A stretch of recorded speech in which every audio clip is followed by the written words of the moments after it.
Join Kids Hat family.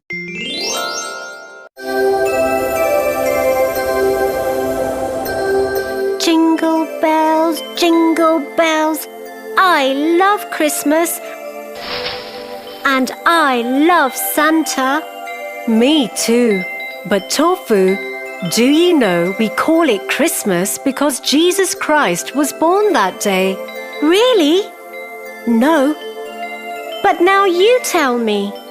Please tell me a Christmas story. Tell me Jesus Christ's birthday story. Today, I'll tell you the most wonderful story of them all. The birth of Jesus Christ. The Christmas story. About 2,000 years ago, in a small town called Nazareth, there was a little house where lived a young Jewish girl named Mary. She was not married, but she was going to be real soon, to a good man named Joseph. Well, one day, something amazing happened.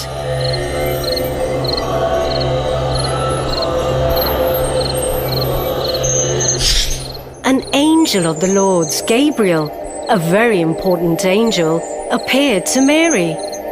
Who are you? I am Gabriel. Don't be afraid, Mary. You have found favor with God. He loves you very much. God has sent me here to tell you that soon you'll have a son. Huh? Me? A son? Yes, a son. He will be called Jesus. He will be great and will be called the Son of God. Mary was very obedient, and she said, I am the handmaid of the Lord. May God do with me as He wants to.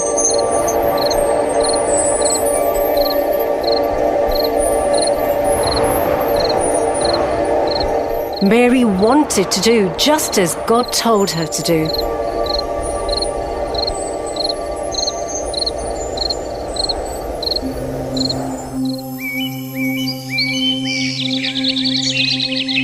Just near the time Mary was about to have her baby, the Roman Emperor sent soldiers to announce a new law. Okay, listen everyone. The Emperor Caesar Augustus says that all of you need to pay some taxes now and register for census. So Mary and Joseph made their way to Bethlehem, because that's where Joseph had to pay taxes. It was about 65 miles from Nazareth to Bethlehem.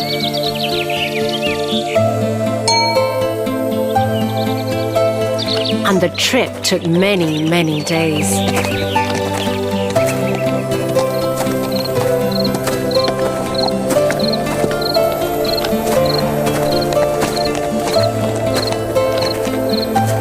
And when they reached Bethlehem, guess what happened? All the places were full. All the inns were full. Mary, you wait here. Make yourself comfortable. By then, I will try to find a suitable place for us to stay. Joseph kept knocking and knocking again and again. He had been looking and looking for a place to stay.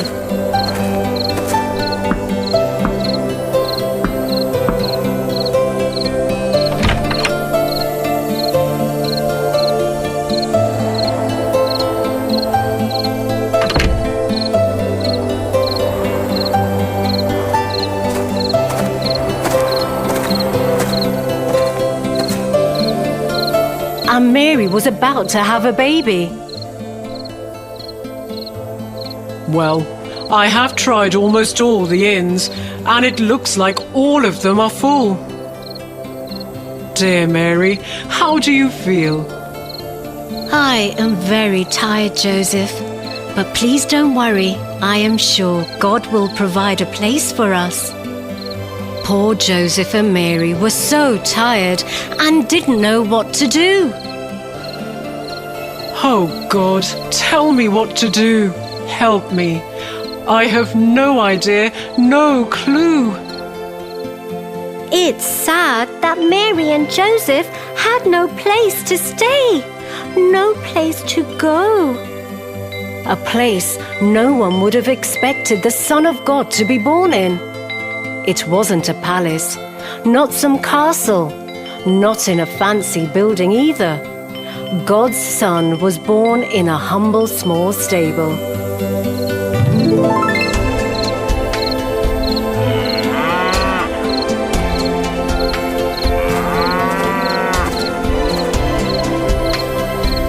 I'll go and get some fresh hay where you can sleep comfortably tonight.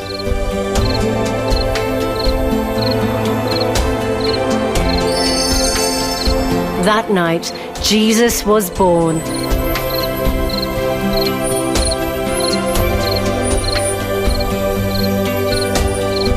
And oh, it was a wonderful night. Big stars shining in the sky. There was no crib, so they laid baby Jesus in a manger. It was full of fresh hay and made it a little comfortable for the baby.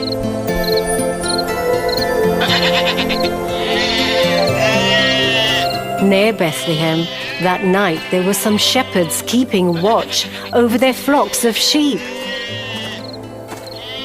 When suddenly an angel appeared to them.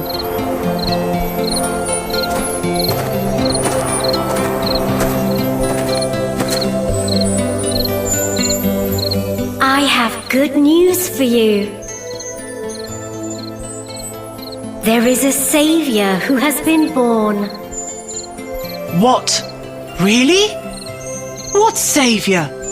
Can we see him? Where is he? The angel told them where to find him.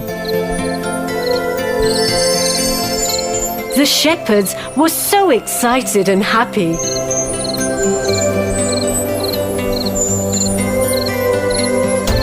They ran to the stable.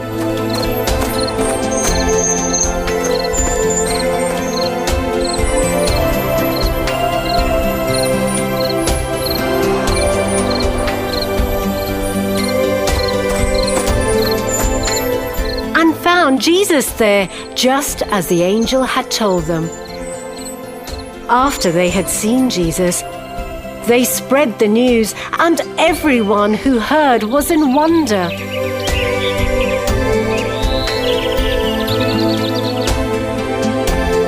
In wonder, just like you are. Doesn't it sound magical, Tofu? So magical and fun, Tia. I am happy the angels took care of them all. Joseph, Mary, and baby Jesus. Thank you for telling me the Christmas story. I'll tell it to everyone in my school tomorrow. That'll be great, Tofu. I love telling you new stories. But be careful and don't fall off that ladder. There are no angels here to save you. You are my angel. I'll always love you, Tofu. Merry Christmas.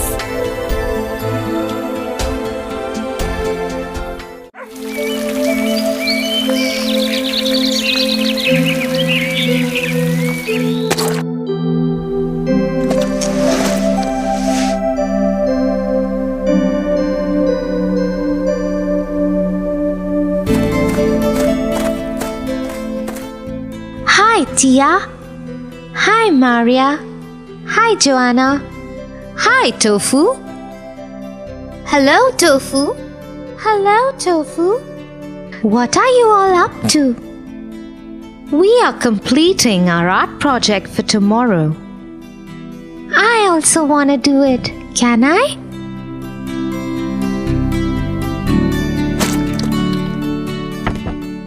Wait, Tofu. Why? All I want to do is add my prints also.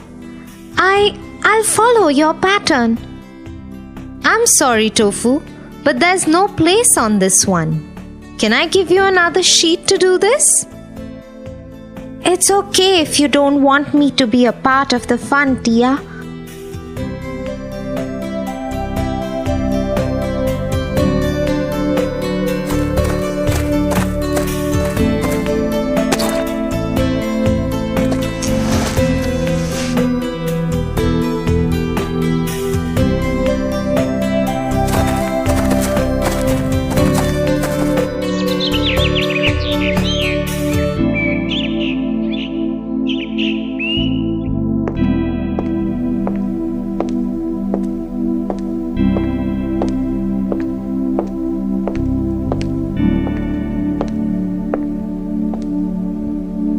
Mommy finger, where are you? Here I am, how do you do?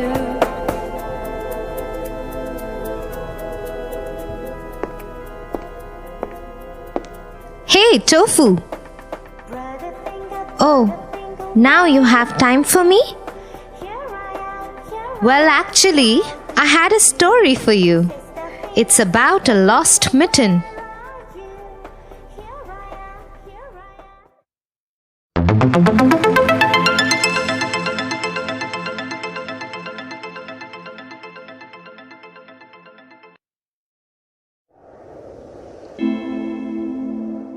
On a cold winter day,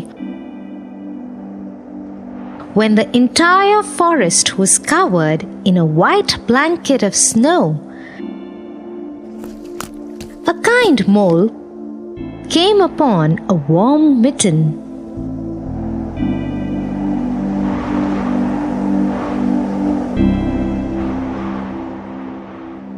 Oh wow, a warm mitten on this cold day. I'll live in it and make it my home for the winters.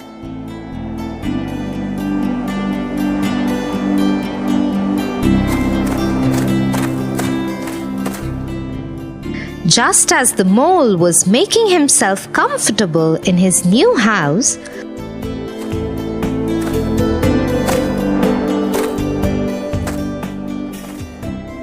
a little frog showed up at its mouth and called out to the mole. Hello, Mr. Mole. Oh, hi there, frog. How can I help you? It's very cold out here today. My feet are freezing in the snow. Can I share your mitten with you? Of course, there is enough room in here for both of us. So the kind mole welcomed the frog in the mitten. Just as they were warming up, a rabbit comes up to them.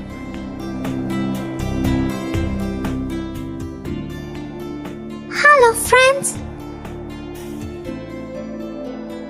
It is really cold out here. My tail is freezing. Please give me some space in the mitten. Of course. Come in. The rabbit was very happy for the generosity, and he got into the mitten with the mole and the frog.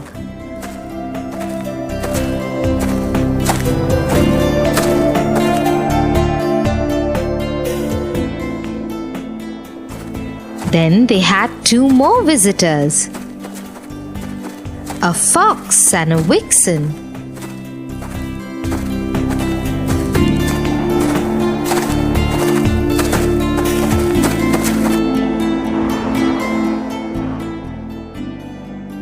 It's so cold today.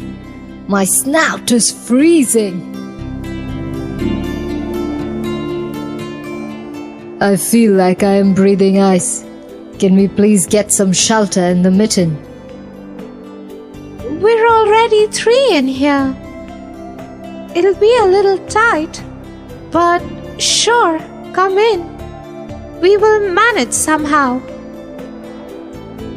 Thankful, the fox and the vixen squeezed themselves into the mitten.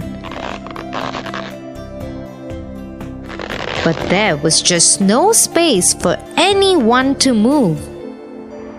Sometimes the rabbit would step on the frog's foot, and sometimes the mole stepped on the fox's tail. As they all struggled, a bear came along.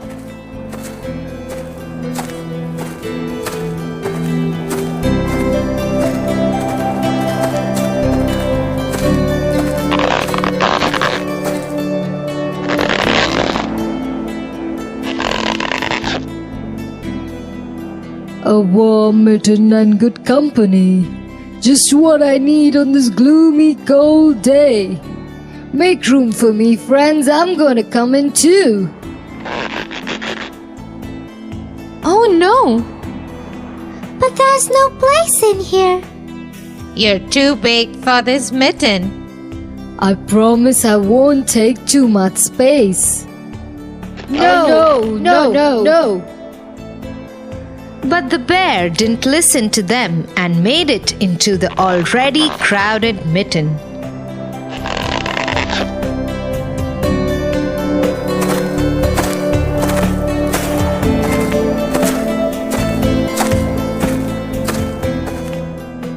The animals had no choice now but to stick their heads out of its mouth,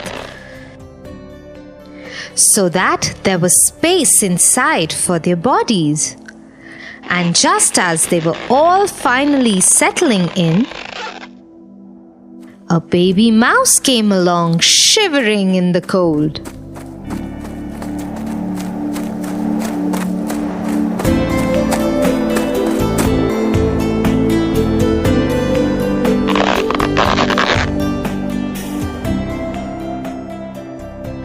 Everyone, you all look so warm in there.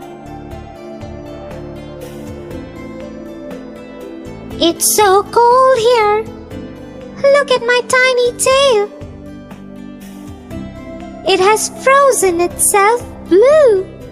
Please let me also come in.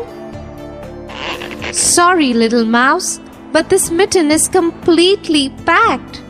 Even though you are so tiny, there is just no room for you here. Oh, but I see some place. It's all that I need.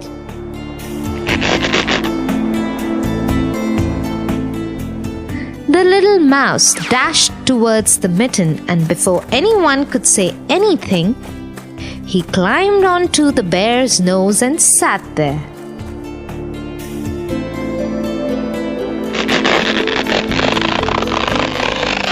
But his cold tail hung there and irritated the bear's nose. He was about to sneeze. Achoo! The bear couldn't hold his sneeze, and with a loud sound, he sneezed so hard that the mitten went flying up, and up in the air, and all the animals got thrown out of it into the cold snow once again.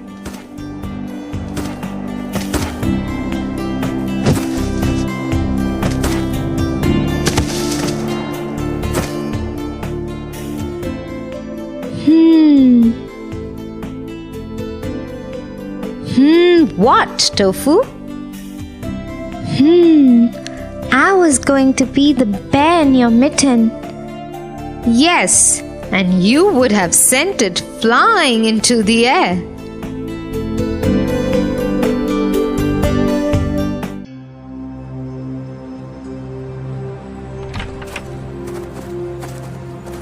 Thanks, Tia, for helping me pick these Easter eggs for Joe's party.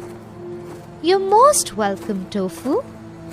Could you help me with one more thing, please? Sure. What is it? Joe has invited me for the Easter celebration at his home, but I feel I don't know a lot about Easter. Do you think you could tell me something about it? Of course, Tofu, I will.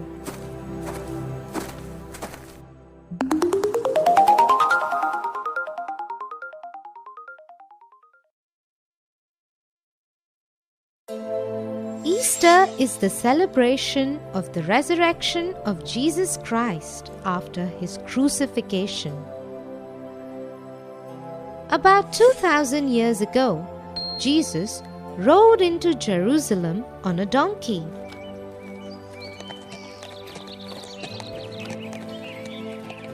There, he started preaching the people the right and the wrong they were doing. He performed many miracles too. He fed many people on just a little bit of food. He healed the sick and even brought back the dead to life. He was loved and followed by many people. But there were some others who felt threatened by the popularity he was gaining. These people got together with Judas Iscariot, a disciple of Jesus who too was jealous of all the love that he was receiving. Judas agreed to betray Jesus for 30 pieces of silver. One night, Jesus sat down with his disciples to have a meal. He told his friends that the next day he would leave them all and join his Father in heaven, as one amongst them had already taken money to betray him. At this point, Judas left them all and walked away. Later, Judas came back with the priest's men who took him away. The Jewish leaders asked him if he was the Son of God. When Jesus said yes, the Jewish leaders said this was an insult to God and he should be punished. Eventually, on Friday, Jesus was nailed to a cross through his hands and feet, and the cross was raised to stand. Jesus stayed nailed to the cross till night, when he finally died. This day came to be known as Good Friday. Friends of Jesus and Mary, his mother, brought him down from the cross and laid him in a cave and made it his tomb. They sealed the cave with a rock. Mary Magdalene, a friend of Jesus, visited his tomb 2 days later on a Sunday. But the tomb was open and Jesus' body was not there. When Jesus' mother found out about it, she broke down crying. A stranger came to her then and told her that her son was now with the Lord. She asked him how he knew this. The man told her that he was Jesus. He had risen from the dead. Mary, overjoyed to know this, she spread the word of Jesus' resurrection on this day came to be celebrated as Easter Sunday. Wow, Tia! Thanks for telling me all this. All I knew about Easter was that Christians consider this as a very sacred day, go to the church and cook good food. Don't forget the Easter eggs, Tofu. Oh yes, there are treasure hunts too, where we look for Easter eggs filled with chocolates and other yummies. Yes, you're right.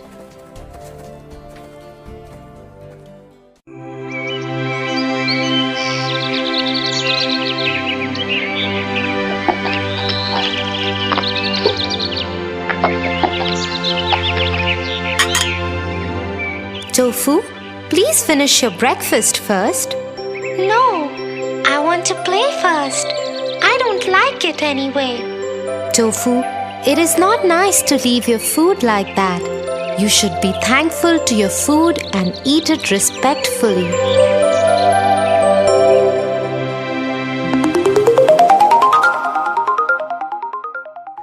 The first Thanksgiving.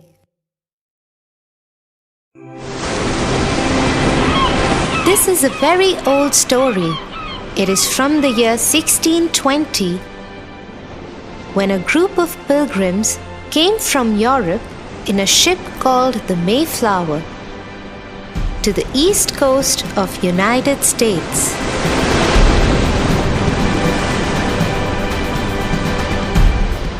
We have reached this new land, and we shall make it our home now. Let us call it Plymouth.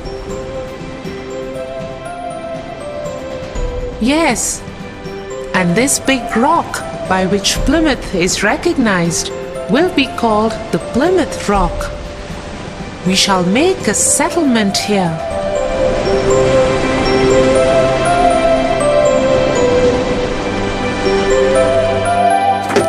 And so the pilgrims got busy trying to make a settlement in their new home. But they had arrived in the peak of winter with little resources and no food. Oh, this is such a difficult winter. We have almost no food. The men go and catch whatever fish they can find in the freezing lakes, but it is not always enough. Yes, and a sickness has taken over our people. We have lost so many strong men and women already. It is very difficult without proper food and supplies to take care of them. Yes, look at what happened to our brother James Chilton and his wife. They've both died, leaving behind little Mary Chilton. Poor Mary, she's only 13 years old, but without her mother and father to take care of her, we will have to make sure she is safe. And so Mary was taken under the care of all other pilgrims.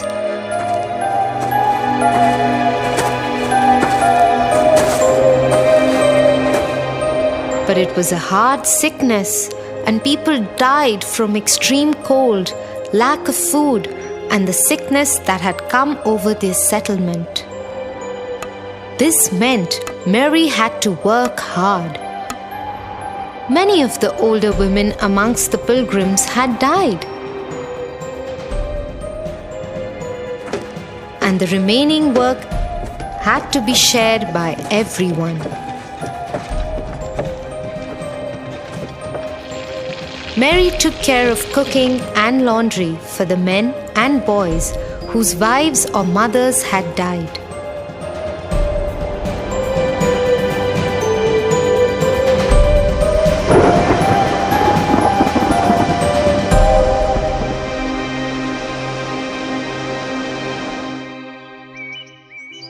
Then one day in March, two strangers called Samoset and Squanto visited the settlement.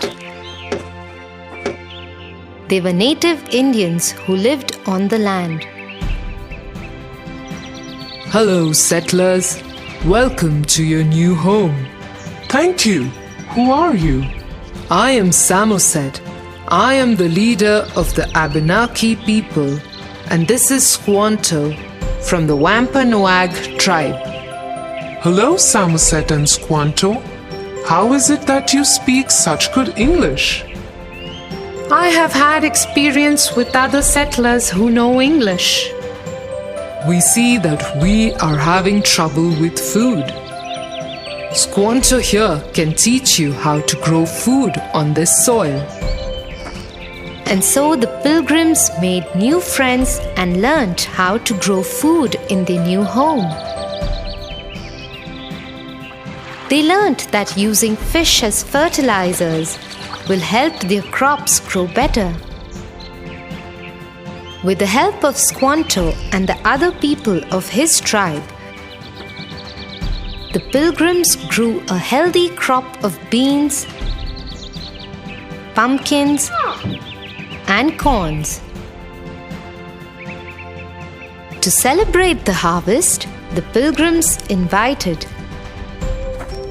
King Massasoit of the Wampanoag tribe to the feast.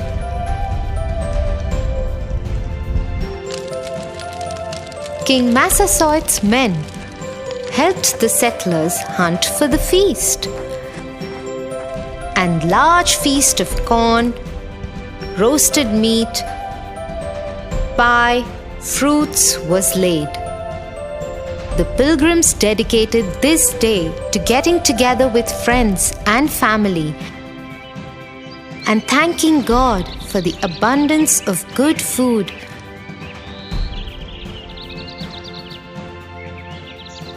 and loving people in our lives. I get it now, Tia. We should be thankful for the abundance of food we have. I shall respectfully eat whatever is served to me. That is so wonderful, Tofu. I am proud of you.